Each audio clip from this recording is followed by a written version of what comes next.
Ya Allah. Terus bagaimana hubungan dengan anak saya yang sekolah di pesantren, Pak? Ini mau nanya. Yang ketiga adalah Selanjutnya Ustaz, Bagaimana pertanyaan dari Nur hukumnya Hamid di makanan dan Yogyakarta. uang Dengan siapa makan di mana? yang diberikan oleh mahasiswa nomor yang padam di akan Tangerang. ujian Baik, silakan Ibu. seminar? Bismillah. Assalamualaikum warahmatullahi wabarakatuh. Alhamdulillah wassalatu wassalamu ala Rasulillah wa ala alihi wa sahbihi wa man wala, amma ba'd.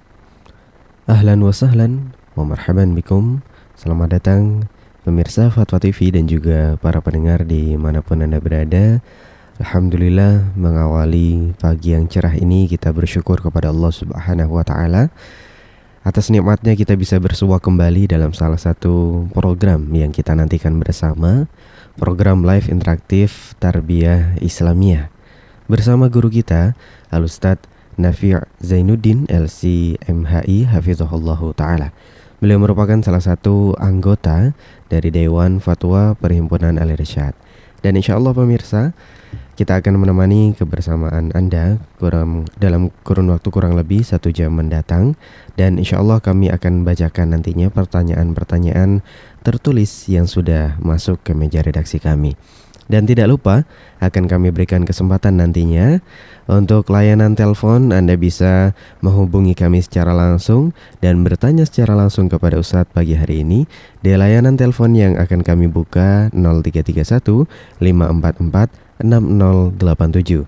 Dan juga Anda bisa menghubungi kami via telepon WA di 0821 7000 6087. Baik pemirsa Fatwa TV dan juga para pendengar dimanapun Anda berada, alhamdulillah pagi hari ini telah terhubung bersama kita guru kita Ustadz Nafi' Zainuddin LC MHI Hafizahullahu Ta'ala. Kita sapa beliau. Assalamualaikum Ustadz. Waalaikumsalam warahmatullahi wabarakatuh. Masya Allah, ahlan wa sahlan Ustadz. Bagaimana kabar antum pagi hari ini? Assalamualaikum. Alhamdulillah sehat-sehat. Sakum tayyib. Amin. Masya Allah. Semua. Di sana masih kemarau Ustadz ya? Ya mulai kemarau. Masya Allah, kemarin kan sempat dikabarkan kemarau basah itu Ustadz. Nah di Jember sudah nggak pernah hujan ini Ustadz. Alhamdulillah. Masya Allah. Kayaknya sudah 1 mingguan ini. Oh, Masya Allah. Nah, Ustaz, semoga selalu diberikan kesehatan Ustaz beserta keluarga. Jazakumullah khairan, pagi hari ini telah menyempatkan untuk berbagi ilmu bersama pemirsa Fatwa TV sekalian. Barakallahu fikum Ustaz. Baik, pemirsa Fatwa TV dan juga para pendengar dimanapun Anda berada, kita akan segera simak dan dengarkan bersama ya satu untayan nasihat yang akan membuka live interaktif kita pagi hari ini. Tentunya akan disampaikan langsung oleh guru kita Ustadz Nafi' Zainuddin LC MHI Hafizahullah Ta'ala. Baik, silakan Ustadz. Bismillahirrahmanirrahim. Alhamdulillahi Rabbil Alamin. Wassalatu wassalamu ala sayyidil awwalina wal akhirin, Muhammad ibn Abdullah al-Amin al-Mab'uthi rahmatan lil alamin, wa ala alihi at-tahirin wa ashabihi al-akramin wa man sara ala nahjihi ila yaumiddin. Mirsa azani Allah wa iyyakum, di antara perkara yang perlu diperhatikan khususnya di dalam masalah at-tarbiyah atau khususnya adalah bagi para pendidik adalah komunikasi yang efektif dengan peserta didik. Dan di antara komunikasi yang perlu diperhatikan ada 2 hal, yaitu komunikasi yang verbal dan komunikasi yang non-verbal. Komunikasi verbal kita tahu adalah komunikasi yang dilakukan dengan lisan, dengan presentasi, dengan penyampaian secara langsung. Sedangkan komunikasi non-verbal adalah komunikasi yang menggunakan isyarat seperti gerakan tubuh, ya, isyarat mata, menepuk dada, menepuk pundak, yang juga sering digunakan dan mempunyai dampak yang sangat positif.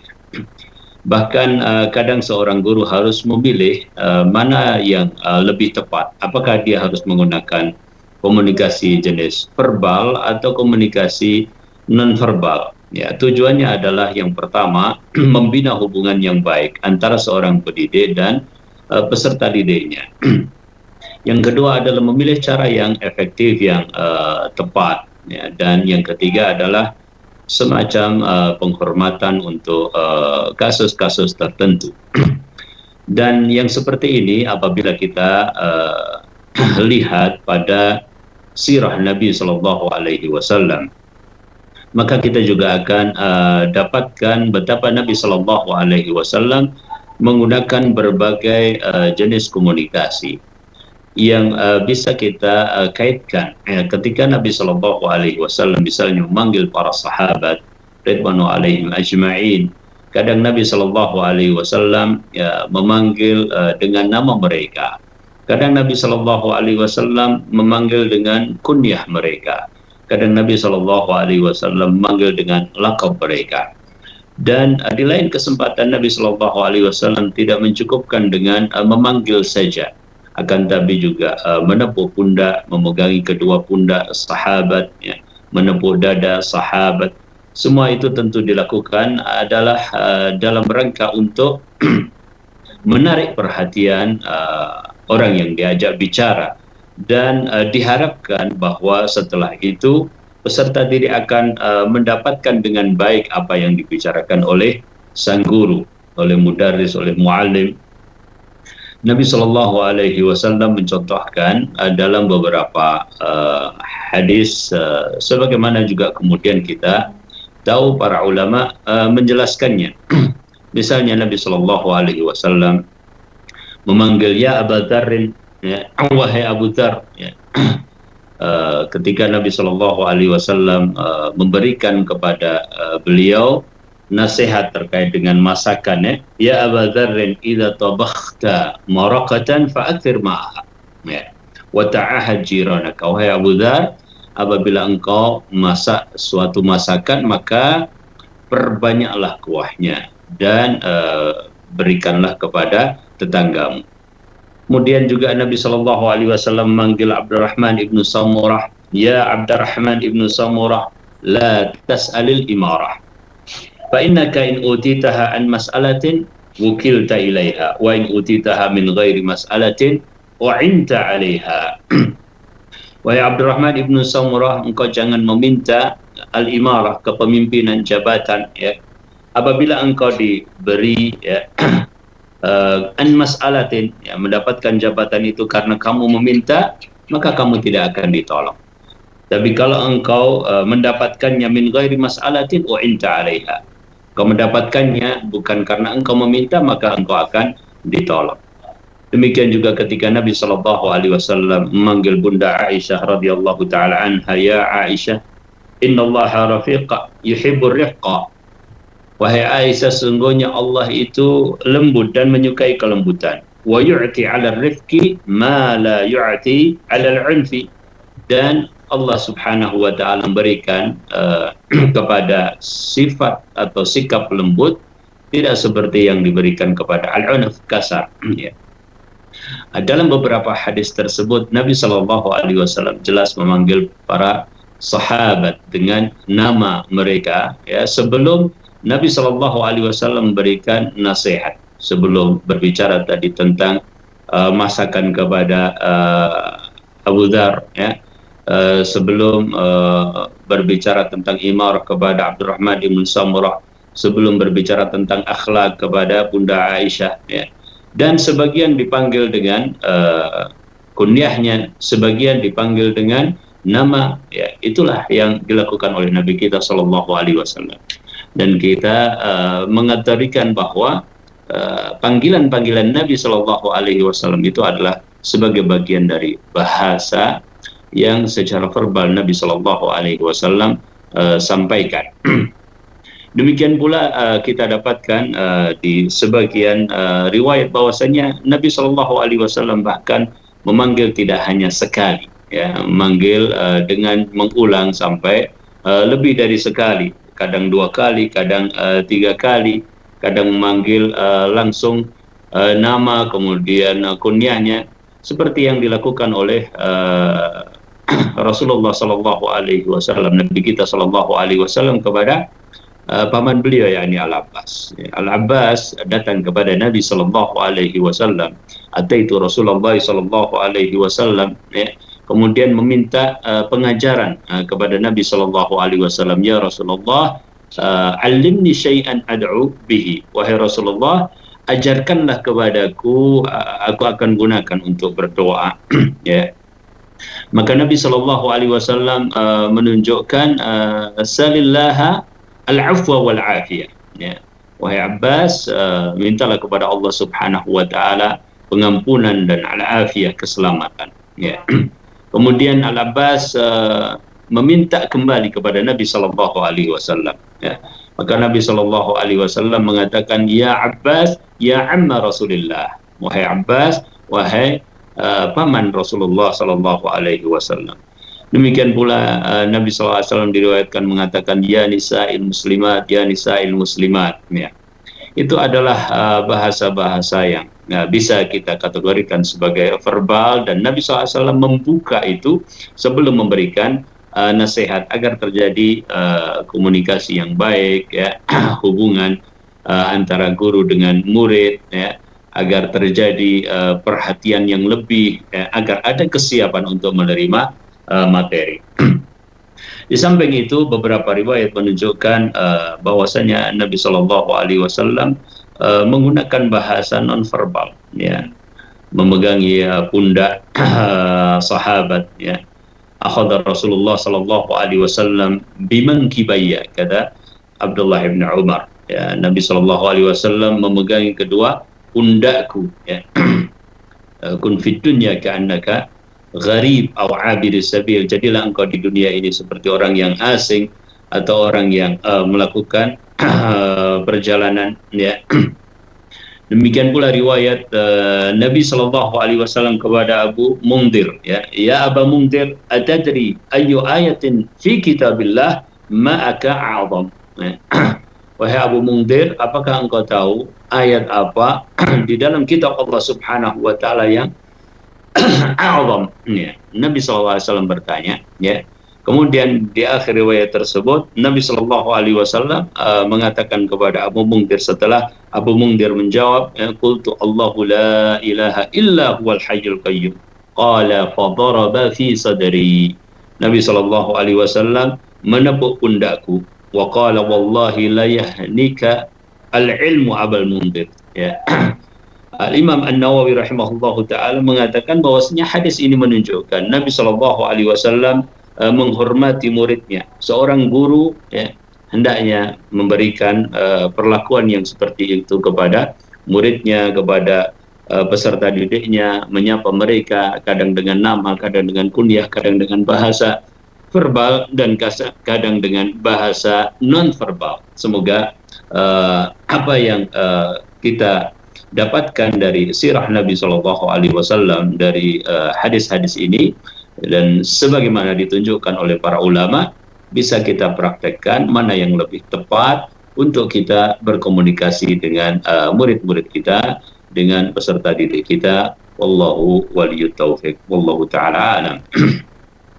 Masya Allah, syukran Ustaz atas satu penyampaian nasihat yang luar biasa. Masya Allah, jazakumullah khairan. Semoga nasihat tadi dapat kita petik bersama, ya, hikmahnya kita renungkan dan kita berusaha untuk mempraktekkan dalam kehidupan sehari-hari.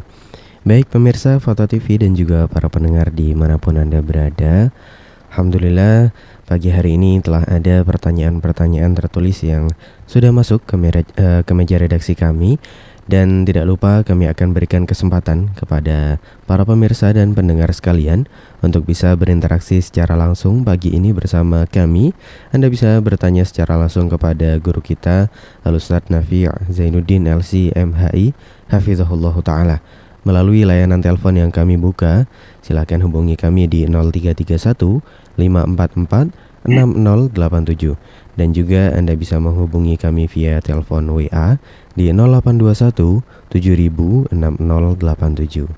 Baik pemirsa Foto TV dan juga para pendengar dimanapun Anda berada, kami akan bacakan pertanyaan tertulis yang sudah masuk ke meja redaksi kami. Ada pertanyaan pertama dari saudari Cleverin. Bismillah, Assalamualaikum Afwan Ustaz, izin bertanya. Ana seorang pelajar SMA. Apa hukumnya ketika kita ingin kuliah di luar kota tanpa mahram dan meninggalkan orang tua yang beranjak menua di rumah? Serta apakah ketika kuliah kita boleh mengambil jurusan umum? Syukron, jazakumullah khairan Ustaz. Nah. Alhamdulillahirabbil alamin, nusalli wa nusallim ala Rasulillahil amin. Pertanyaan yang disampaikan ada 3 hal. Yang pertama terkait dengan hukum safar. Yang kedua terkait dengan safar dalam menuntut ilmu sementara meninggalkan orang tua yang sudah mulai lanjut usia. Dan yang ketiga adalah terkait dengan memilih jurusan umum. Adapun tentang safar, maka insya Allah perkaranya adalah perkara yang maklum, bahwasanya Nabi Shallallahu Alaihi Wasallam menjelaskan la tusafiru al-mar'atu yauman wa laylah illa wa ma'aha dhu mahramin atau kama qala sallallahu alaihi wasallam, bahwasanya seorang wanita itu tidak diperkenankan safar sehari semalam jaraknya kecuali apabila disertai oleh mahram. Nah, jarak safar atau perjalanan yang sudah sampai pada hukum safar maka hendaknya disertai oleh mahram, karena bagi seorang wanita seperti itulah yang ditunjukkan oleh Nabi Shallallahu Alaihi Wasallam. Kalau tidak dilaksanakan maka berarti safar tersebut adalah safar yang jatuh ke dalam amal yang haram yang tidak diperkenankan. Kecuali untuk darurah yang benar-benar darurah syar'iyyah.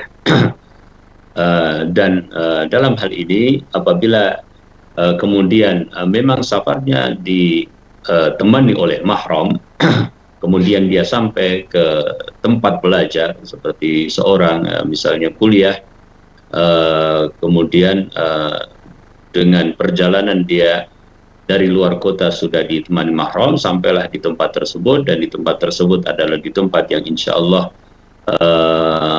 makmunah, yakni dia terjaga, maka itu sudah sesuai insya Allah. Artinya safarnya dia sudah lakukan dan kemudian dia tinggal di tempat tersebut, yakni dilakukan dengan syar'i safarnya, kemudian tinggal di tempat tersebut dengan pihak-pihak yang menjaga keamanannya dari fitnah. Kemudian yang kedua adalah terkait dengan birrul walidain. Birrul walidain adalah satu hal yang muqaddam terhadap yang lainnya tentunya, bahwa itu merupakan amal yang utama yang mendekatkan diri seseorang ke dalam jannah Allah Subhanahu wa taala, dan barang siapa melakukannya karena takwa kepada Allah Subhanahu wa taala, maka Allah akan berikan jalan keluar yang banyak insyaallah dari masalah-masalahnya. Dalam kasus bahwa seorang sudah lanjut, tentunya lebih membutuhkan birrul walidain, lebih ditekankan di dalam hal ini. Adapun apakah wajib tawajud jasadi, bahwa secara fisik harus menyertai terus dengan kedua orang tua, maka tentu tidak demikian maksudnya. Namun bagaimana bahwa birrul walidain itu terjadi dengan sebaik-baiknya, dan mungkin terjadi perbedaan antara satu orang dengan orang yang lainnya. Ada orang tua yang sangat membutuhkan keberadaan kita secara fisik, ada di antara mereka yang tidak terlalu membutuhkan keberadaan kita secara fisik dalam kesehariannya. Mungkin sudah ada yang membantu, mungkin bisa terpantau dari jarak jauh, dan yang paling penting adalah bagaimana memastikan bahwa kebutuhan-kebutuhannya dalam birrul walidain ini terpenuhi dengan sebaik-baiknya. Wallahu taala a'lam. Kemudian yang ketiga terkait dengan memilih jurusan. Ya, memilih jurusan umum tentu adalah salah satu di antara perkara yang secara umum adalah perkara yang dibolehkan, karena Islam tidak membatasi jurusan apapun selama jurusan-jurusan tersebut adalah jurusan-jurusan yang memang bermanfaat, ya, manfaat untuk diri, manfaat untuk masyarakat, apalagi bermanfaat untuk agama, ya. Maka jurusan-jurusan umum adalah termasuk jurusan-jurusan yang juga dianjurkan selagi jurusan-jurusan tersebut memang memberikan manfaat, apalagi untuk al-Islam wal muslimin. Wallahu taala alam. Syukron, jazakumullah khairan atas jawaban yang telah diberikan. Masya Allah, semoga 3 jawaban tadi dari 3 pertanyaan yang tercakup ya dari sang penanya dapat dipahami dengan baik dan juga menjadi ilmu yang bermanfaat bagi sang penanya dan juga kita semua yang menyimak pagi hari ini. Amin ya rabbal alamin. Baik, alhamdulillah pemirsa, telah terjawab satu pertanyaan tertulis ya yang telah masuk ke meja redaksi kami.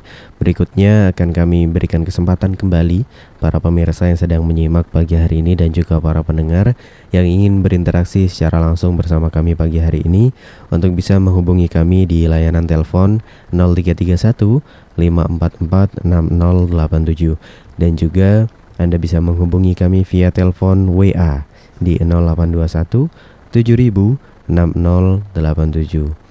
Baik, berikutnya akan kami bacakan kembali pertanyaan kedua yang sudah masuk ke meja redaksi kami. Ada pertanyaan dari Ummu Arif. Bismillah, Assalamualaikum warahmatullahi wabarakatuh. Afwan Ustaz, izin bertanya, salahkah sikap Ana sebagai orang tua yang mengatur anak laki-laki Ana agar keluar atau resign dari bekerja di perusahaan non-muslim demi menjaga agama Ananda? Karena Ana takut agamanya terganggu. Ana berharap Ananda bisa dapat bekerja di perusahaan yang manhajnya sama, yaitu manhaj salaf. Tapi sampai detik ini Ana tidak meminta pertolongan kepada manusia, tapi Ana selalu meminta hanya kepada Allah.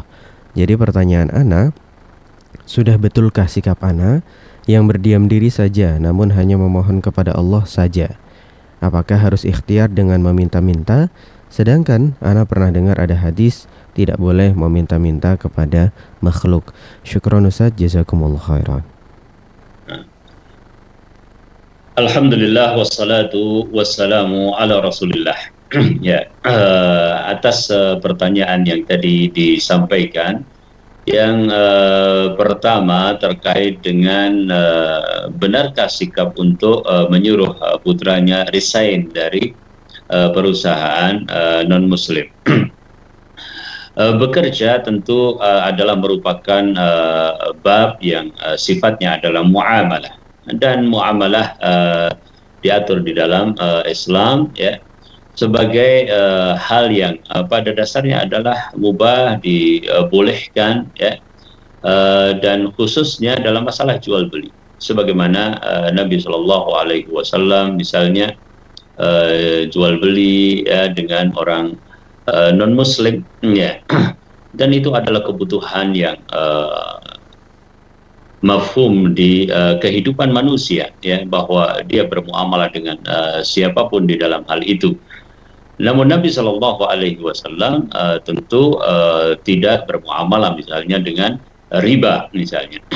Maka itulah yang merupakan kaidah-kaidah syar'iyyah, di mana bekerja bersama non-muslim ya, atau bermuamalah dengan mereka adalah perkara yang dibolehkan selama di situ tidak ada perkara-perkara yang melanggar syar'i ya, atau pelanggaran-pelanggaran syar'i yang terjadi adalah pelanggaran-pelanggaran syar'i yang bukan merupakan hal yang utama, dalam arti kadang ada pekerjaan-pekerjaan di mana seorang tidak bisa 100% memastikan bahwa yang ada di situ semuanya sesuai dengan syar'i, ya.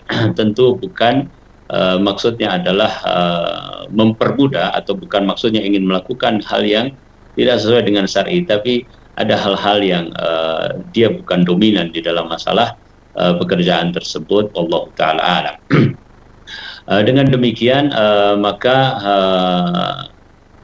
hukum itu secara umum kita mengetahui, akan tetapi apabila ada kesempatan, ya, untuk mendapatkan pekerjaan yang lebih baik, ya, pekerjaan dengan orang yang satu visi tidak hanya dalam masalah keduniaan tetapi juga dalam masalah akhirat. Kenapa? Karena sebaik-baik golongan adalah seorang yang diberi ilmu dan diberi harta. Sebagaimana dikatakan oleh Nabi Shallallahu Alaihi Wasallam, innamad dunya li arba'in, bahwasanya dunia ini untuk 4 golongan. Yang pertama, yang afdhalul manazil, yang paling baik adalah diberi ilmu dan diberi harta. Maka orang tersebut mengetahui hak Allah pada harta tersebut, ya, mengetahui apa yang harus dilakukannya, menyambung silaturahim, bertakwa kepada Allah Subhanahu wa taala di dalam hartanya. Maka apabila didapatkan, ya, itu yang lebih baik tentunya, ya, satu visi tidak hanya di dalam masalah pekerjaan yang menghasilkan pemasukan, akan tetapi juga bagaimana penggunaannya di jalan Allah, ya. Kemudian yang berikutnya, bahwasanya setelah seseorang misalnya berusaha akan tapi belum dapat, maka terkadang dia harus menggunakan bantuan, ya, bantuan. Tadi disebutkan terkait dengan tidak meminta bantuan kepada siapapun, tapi meminta bantuan kepada Allah Subhanahu wa taala, ya. Ya, secara umum itu adalah satu bentuk tawakal yang insya Allah sangat sesuai, ya, dengan apa yang dikatakan di dalam hadis Nabi, wa idza sta'anta fasta'in billah, dan apabila engkau minta tolong maka minta tolonglah kepada Allah. Bahkan sebagian sahabat untuk perkara-perkara yang kecil pun, artinya baik perkara kecil ataupun perkara besar, ya, berusaha untuk melakukannya sendiri, ya, apabila dia mampu. Demikian pula hadis Nabi Shallallahu Alaihi Wasallam yang mengatakan, mintalah kepada Allah Subhanahu Wa Taala apa saja, hatta fi syiraki na'lik, sampai dalam masalah tali sendalmu, ya. Dan sebagian sahabat menunjukkan kepada kita betapa mereka benar-benar berusaha untuk tidak bergantung kepada orang lain, dan itu adalah bagian dari penyempurnaan makna tawakal. Pun demikian, bahwa minta tolong kepada orang lain dalam hajah, dalam kebutuhan yang masyru', yang disyariatkan, bukan sebuah larangan di dalam agama Allah Subhanahu wa taala, seperti kita minta nasihat, seperti kita minta musyawarah, seperti kita bekerja sama di dalam kebaikan, ya. Sebagaimana Nabi Yusuf juga mengatakan demikian, ya, dan seterusnya.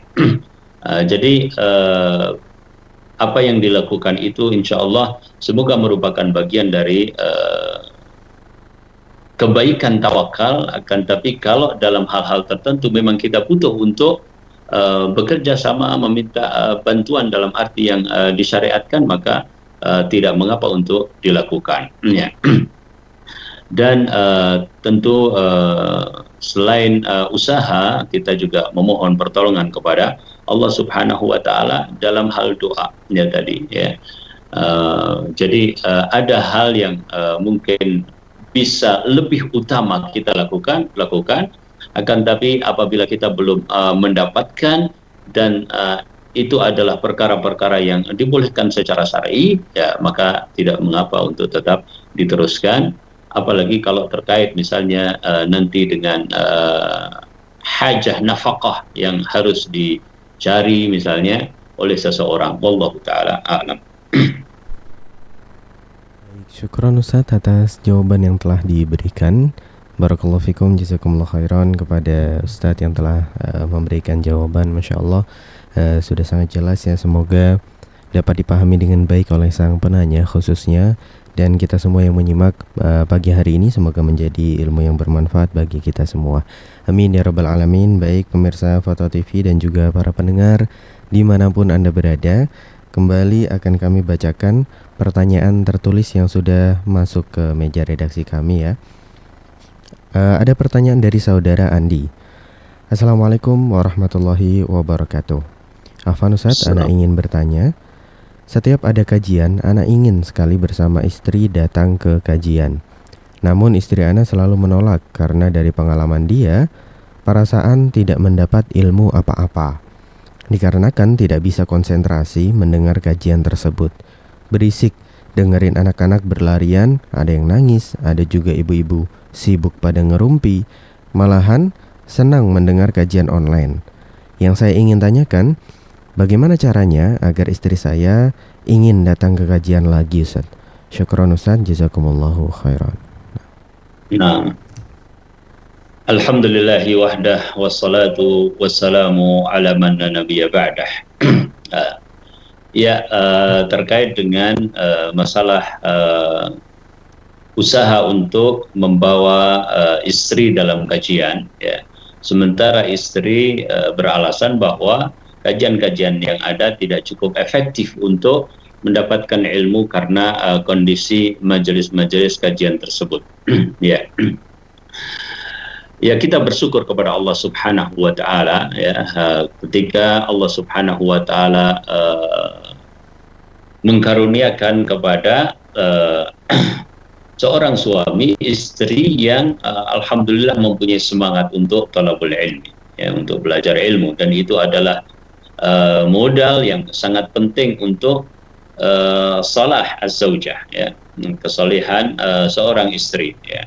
Karena tidak banyak juga orang yang mempunyai kesadaran yang seperti itu ya. Alhamdulillah pernah ikut kajian ya, kemudian mengkritisi kajian yang terjadi karena tidak efektif di dalam memberikan ilmu ya.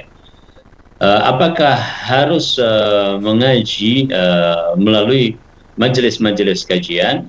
Tentu pada dasarnya ta'allum al-ilm ya, belajar ilmu adalah dari para guru secara langsung ya, sebagaimana para wanita meminta kepada Rasul sallallahu alaihi wasallam suatu hari yang khusus buat mereka ya.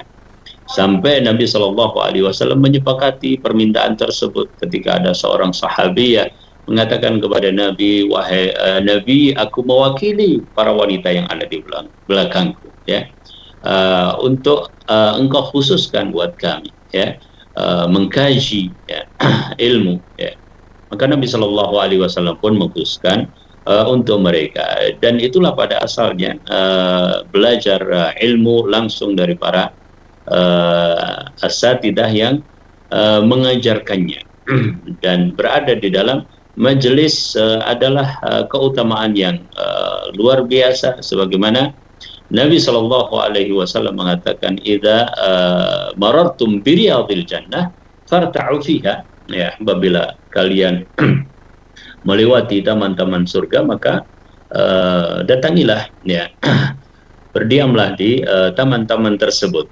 Jadi datang ke majelis ta'lim, kemudian mendapatkan kesempatan langsung untuk mendengarkan ilmu adalah asal daripada cara untuk mendapatkan ilmu tersebut ya.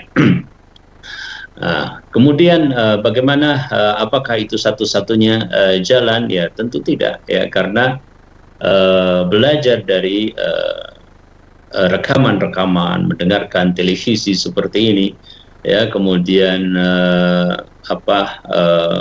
secara bertahap misalnya mengikuti kajian kitab melalui online misalnya, maka itu juga merupakan sesuatu yang terpuji ya, dan bisa jadi memang sebagiannya lebih efektif benar daripada majelis-majelis ta'lim yang bisa jadi mungkin temanya tidak khusus membahas tentang ilmu secara bertahap, ya. Kadang-kadang majelis taklim ada yang sifatnya adalah tematik saja, ada yang sifatnya memang kajian secara bertahap. Nah, kalau di rekaman-rekaman misalnya yang ada di media mungkin bisa dipilih, ya, sesuai dengan tahapan, misalnya belajar akidah, dari mana dia harus memulai, kemudian khatam, kemudian pindah kepada yang lainnya dan seterusnya. Itu juga merupakan cara yang baik juga. Namun kembali kepada manfaat majelis taklim, ya, bahwa majelis taklim adalah bagian yang tidak bisa diabaikan, ya, karena di samping fadilah yang jelas di dalam hadis disebutkan, di sana ada pertemuan dengan muslimat yang lain, ya, ada ukhuwah, ada penguatan-penguatan iman, ya, sebagaimana para sahabat juga melakukan itu. Hayya najlis sa'atan nazidu imanana, ya, dengan bertemu, dengan mengingatkan secara langsung, mungkin berinteraksi langsung, ada proses penguatan-penguatan iman, insya Allah, di samping penguatan ilmu, ya, maka tidak boleh diabaikan. Nah, apa solusinya? Ya, solusinya adalah ya, suami harus menambah kesabarannya dan menambah tekniknya, ya, untuk mengajak istrinya, ya.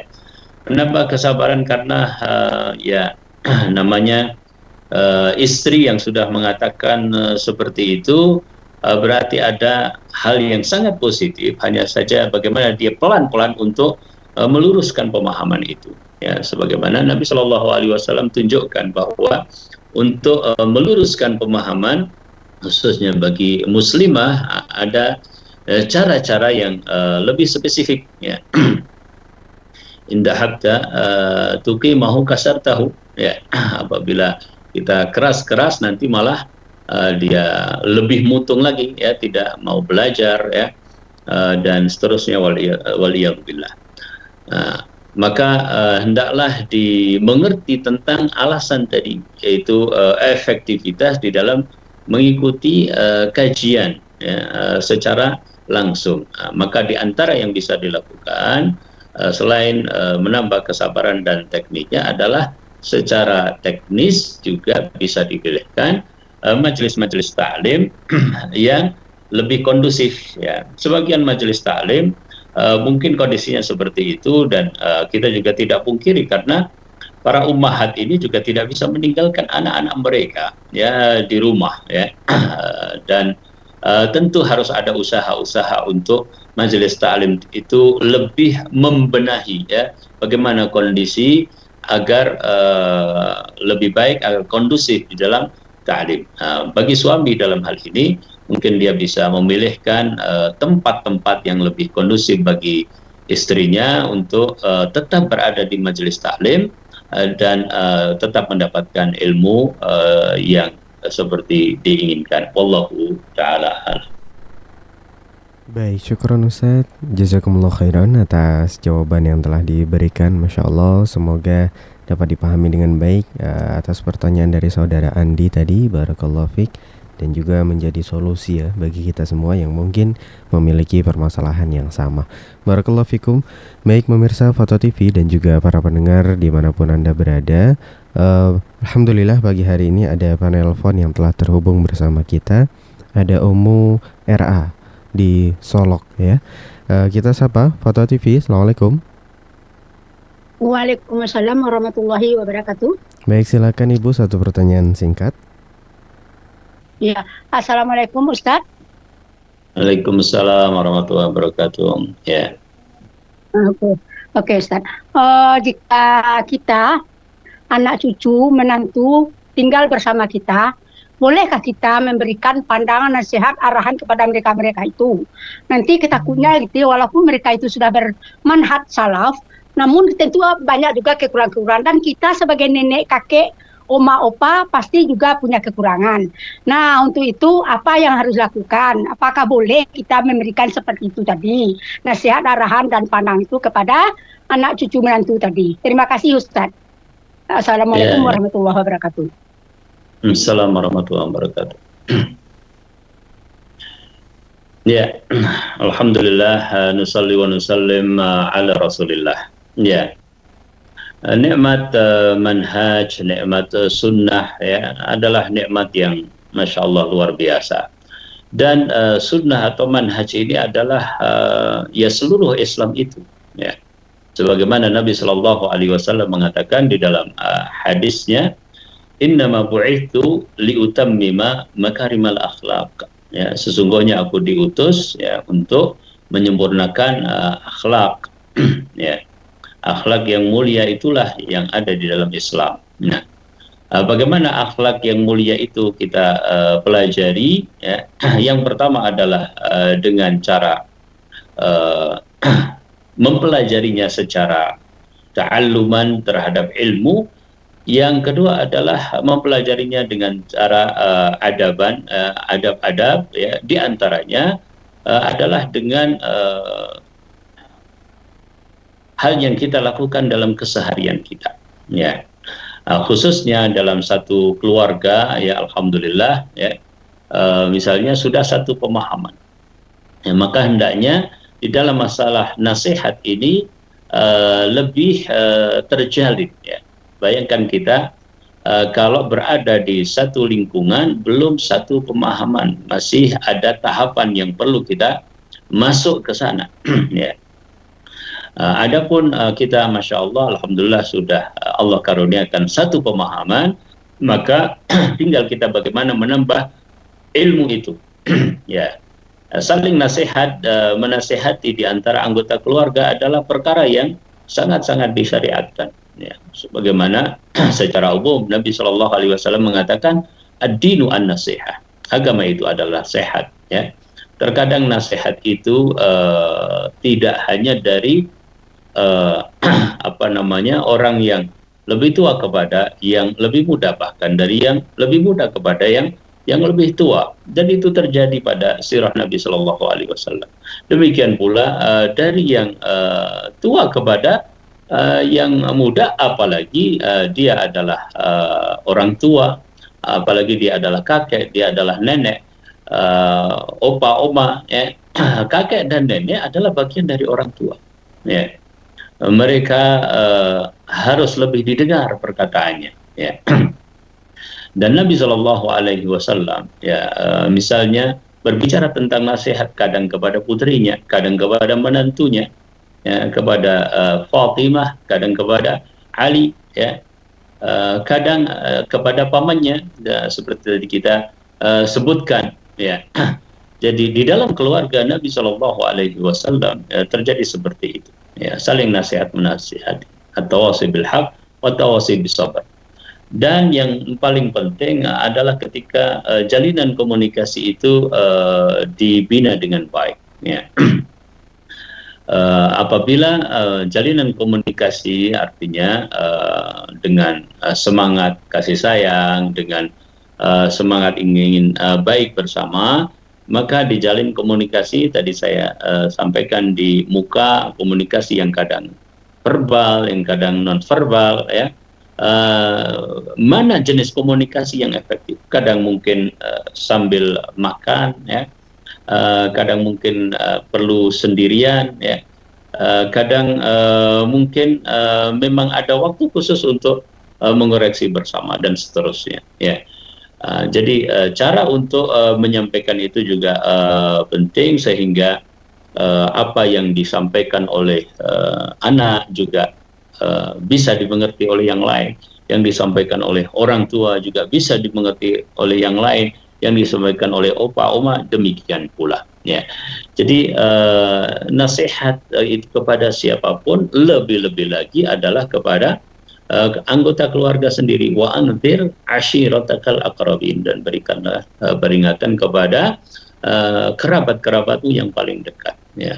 Ini yang tadi ditanyakan adalah kerabat-kerabat yang tidak hanya dekat, bahkan keluarga yang alhamdulillah masih ada putra-putrinya, masih ada opa-omanya, masih ada cucu-cucunya, ya. Ya, mungkin yang perlu di perhatikan adalah cara-cara yang efektif yang bisa diterima oleh semua pihak. Semoga Allah Subhanahu wa taala memberikan taufik kepada kita semuanya. Wallahu taala alam. Baik, syukuran Ustaz atas jawaban yang telah diberikan.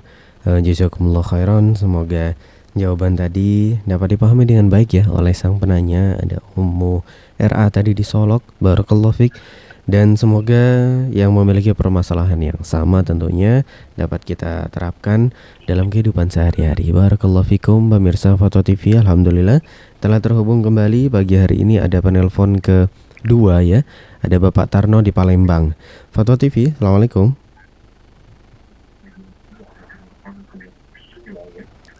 Bapak Tarno sudah terhubung dengan kami dari Palembang ya. Fatwa TV, Assalamualaikum. Assalamualaikum warahmatullahi wabarakatuh. Masya Allah, silakan Bapak. Ya. Waalaikumsalam warahmatullahi wabarakatuh. Iya, silakan Bapak. Assalamualaikum Satu warahmatullahi pertanyaan wabarakatuh. singkat.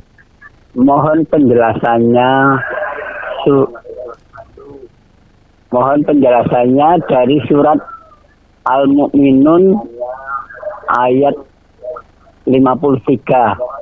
Kok banyak perbedaan ini, kan sumbernya sama dari Al-Quran dan Nabi-nya juga sama, kok bisa banyak perbedaan ini, apa penyebabnya gitu Ustaz? Baik, bagaimana Ustaz? Sudah bisa dipahami Ya. pertanyaan? Nah, Al-Mu'minun ayat Al-Mu'minun ayat Apa penyebabnya gitu? 53. Nggih.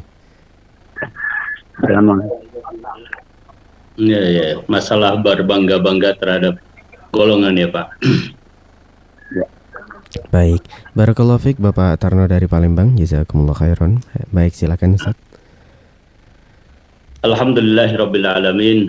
Nusalli wa nusallim ala sayyidil awwalina wal akhirin. Ya. Surat Al-Mu'minun ayat 53 yakni tentang pecah belah di dalam masalah agama. Ya, dan ini disebutkan juga dalam beberapa ayat yang lain, ada di surat Al-Anbiya misalnya, ya. Ada juga Allah Subhanahu wa taala menyebutkan kullu hizbin bima ladaihim farihun, ya. Dan ayat-ayat yang semakna. Kalau kita perhatikan dalam surat Al-Mu'minun, kemudian kita juga memperhatikan dalam ayat-ayat yang lain, misalnya di dalam surat Al-Anbiya, Allah Subhanahu wa taala pertama mengisahkan seluruh para nabi, atau bukan seluruh para nabi, tapi kisah-kisah para anbiya. Ya.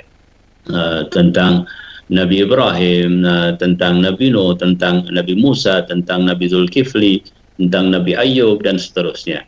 Setelah Allah Subhanahu wa taala mengisahkan nabi-nabi alaihimussalatu wassalam, kemudian Allah Subhanahu wa taala menceritakan tentang perpecahan yang terjadi pada umat, ya. Artinya apa? Artinya bahwa sebenarnya agama Allah Subhanahu wa taala itu satu, ya, yaitu al-Islam, dari nabi yang terdahulu sampai nabi yang terakhir, Nabi Allah Muhammad sallallahu alaihi wasallam. Namun hawa nafsu manusia, ya, atau karena tidak adanya ilmu yang menyebabkan mereka terpecah belah, ya. Sebagaimana di dalam hadis Nabi sallallahu alaihi wasallam tentang umat ini, ya, Nabi sallallahu alaihi wasallam menceritakan tentang perpecahan golongan, ya. Ya, semua itu adalah hal-hal yang memang sudah terjadi, tetapi bukan perkara yang diridhoi, ya. Artinya bahwa terjadi pada umat terdahulu, termasuk secara jelas disebutkan bagaimana umat Yahudi, bagaimana umat Nasrani, dan kemudian umat Al-Islam, ya. Akan tapi Allah Subhanahu wa taala meminta agar bersatu, ya. Ya, bersatu, wa'tasimu bihablillahi jami'an wala tafarraqu, dan berpegang teguhlah semuanya kepada tali Allah dan jangan berpecah belah, ya. Pertanyaannya kemudian adalah bagaimana cara untuk benar-benar bersatu, ya. Maka dari ayat-ayat tersebut, termasuk tadi yang saya sampaikan dalam surat Al-Anbiya itu, yaitu dengan cara kembali kepada ajaran Nabi, ya, kepada ajaran Al-Anbiya alaihi salatu wassalam. Ya. Sedangkan ajaran Al-Anbiya, ya, adalah Islam secara umum, dan kemudian ditutup dengan Islam secara khusus yang dibawa oleh Nabi kita Sallallahu Alaihi Wasallam. Sebagaimana Nabi Sallallahu Alaihi Wasallam katakan, ya, mathali wa mathalu al-anbiya, ya, permisalanku dengan para nabi sebelumku, ya, seperti sebuah bangunan yang bagus, ya, orang pun memandanginya karena ad-din itu adalah bagus. Ya, kesatuan di dalam beribadah kepada Allah Subhanahu wa taala itu adalah bagus, indah, ya. Ya. Kemudian orang-orang pun mengelilingi bangunan itu dan merasa takjub, kecuali hanya satu tempat, ya. Maudhi'al labinah, ya.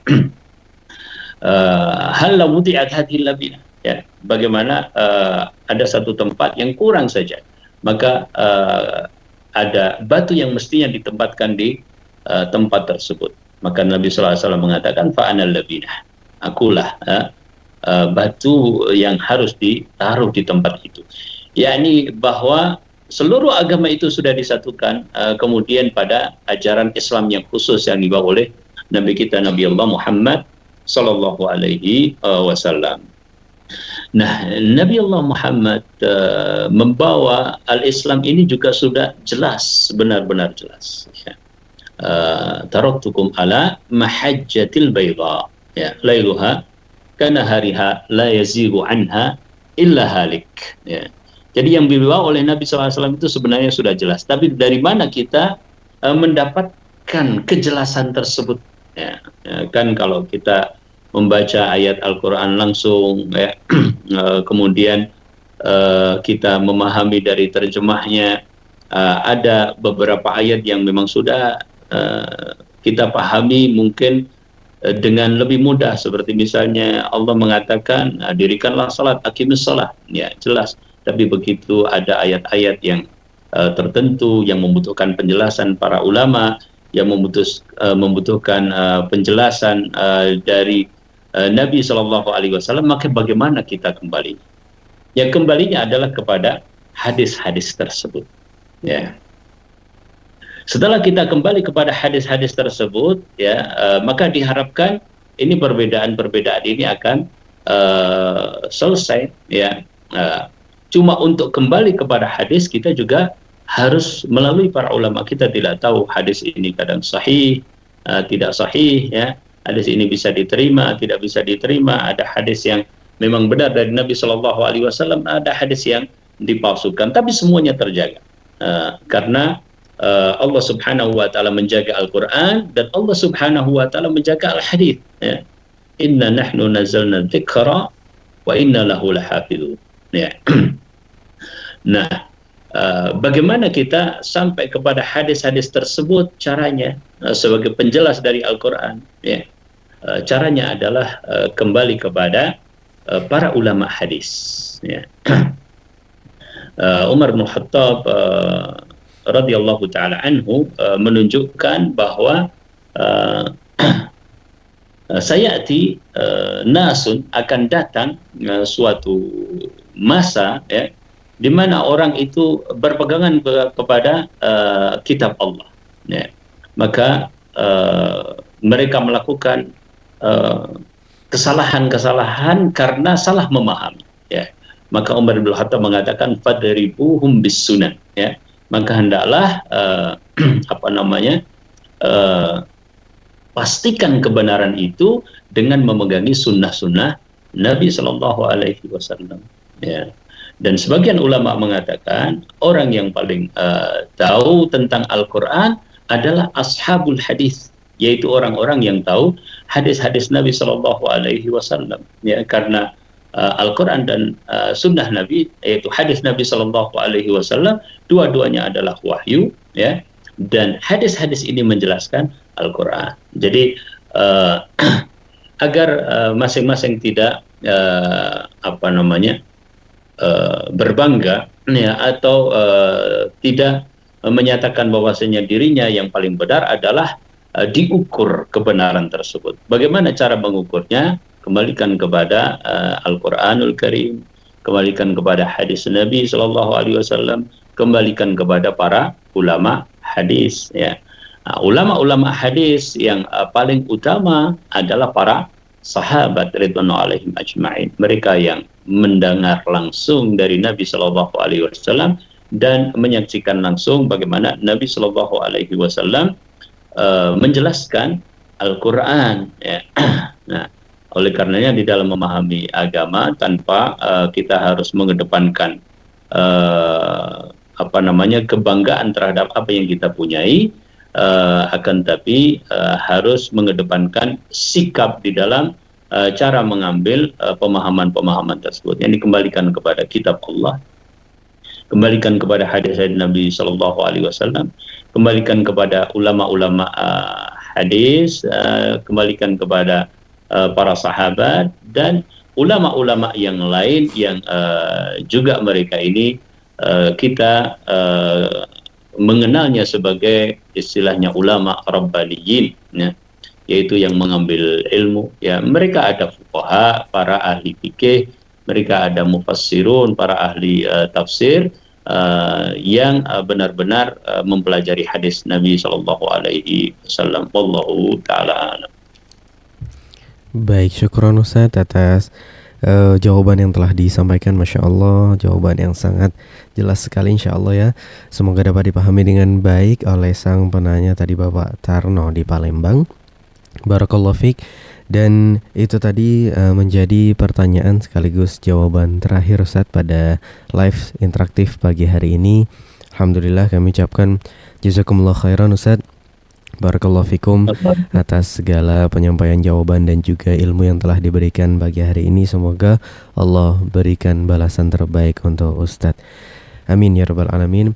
Baik pemirsa Fatwa TV dan juga para pendengar dimanapun Anda berada, qadarullah karena waktu yang membatasi kita, maka kami mohon maaf kepada pemirsa dan para pendengar sekalian atas pertanyaan-pertanyaan yang belum sempat kami jawab. Semoga akan ada kesempatan kembali kita dapat bersua dan kami dapat bacakan dan juga menerima pertanyaan-pertanyaan kembali dari pemirsa sekalian. Baik pemirsa, sebelum kami tutup, kami ingin mengajak pemirsa sekalian guna memanfaatkan peluang untuk bisa berjuang bersama kami dalam syiar dakwah Islam di Fatwa TV. Saksikan di layar kaca Anda masing-masing. Silakan Anda bisa berkontribusi bersama kami. Semoga dari kontribusi Anda menjadi ladang pahala bagi Anda di akhirat kelak. Dan juga kami ajak pemirsa sekalian untuk selalu menyaksikan program live interaktif di Fatwa TV mulai dari hari Senin sampai dengan hari Jumat sesuai dengan jadwal yang telah ditentukan. Dan informasi seputar Fatwa TV dan juga Dewan Fatwa bisa Anda akses dengan sangat mudah melalui alamat website kami di fatwatv.id dan juga dewanfatwa.com. Baik pemirsa Fatwa TV dan juga para pendengar dimanapun Anda berada, kami ucapkan jazakumullah khairan atas partisipasinya pada pagi hari ini. Kami mewakili rekan kerja yang bertugas pamit undur diri. Sampai berjumpa kembali pada program live interaktif yang berikutnya insyaallah. Barakallahu fikum. Wassalamualaikum warahmatullahi wabarakatuh.